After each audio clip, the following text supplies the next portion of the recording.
Hello මගේ යාළුවනේ. ඉතින් හුඟ දවසකින් තමා ඔයාලට බයික් එකක් අරන් ආවේ. මම ටිකක් අසනීප වෙලා මට පොඩි ප්‍රශ්න වගේක් තිබ්බා. ඒක නිසා ටික දවසකට බයිසිකල් හදන එක නවත්තුවා. ගොඩක් කට්ටිය මගෙන් අහලා තිබ්බා, ඉල්ලලා තිබ්බා ජපන් බයිසිකල් ගේන්නේ නැද්ද කියලා. ඉතින් ඔන්න ඒ ඉල්ලපු අයට ඔන්න ගෙනල්ලා තියෙනවා ජපන් බලි. Honda බයික් එකක් මේක. self start තියෙනවා, signal light, හැම light ඔක්කොම light වැඩ කරනවා. හොඳම රනින් කන්ඩිෂන් එකේ තියෙන බයික් එකක් මේක. ජපන් බයික් එකක්.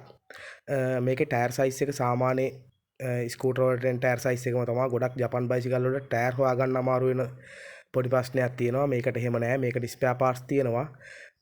ටයර් තියෙනවා, හැම කෑල්ලක්ම තියෙනවා ගන්න කඩේ.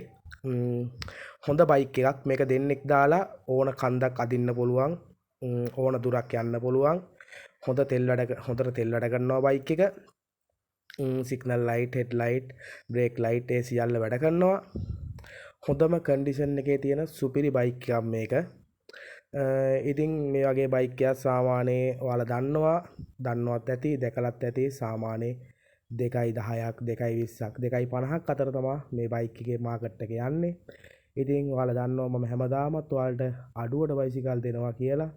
ඉතින් ඔයාලට මම මේ බයික් එක දෙන්නම් 1.40න් කෝල් කරන්න, මට කතා කරන්න.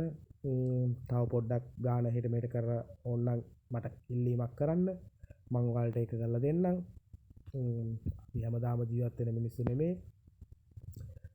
කවුරු හරි කෙනෙක් මේ වගේ බයික් එකක් ගන්න සල්ලි තියෙන මිනිස්සු නෙමෙයි. අපි හැමෝම දුප්පත් මිනිස්සු. ඉතින් ඒ වගේ කෙනෙක්ට අගහිකකම් තියෙන කෙනෙක් නම් මට කතා කරන්න. ගැටලුවක් නැහැ. අනිවාර්යෙන් ඔයාලට ගාන අඩු කරලා දෙනවා මම. ඉතින් බාන්න සුපිරිම කන්ඩිෂන් එකේ තියෙන හොඳම තත්ත්වයේ තියෙන බයික් එකක්. හොඳ කන්ඩිෂන් එකේ තියෙනවා. මට කෝල් එකක් දාන්න යාළුවනේ. බුදු සරණයි.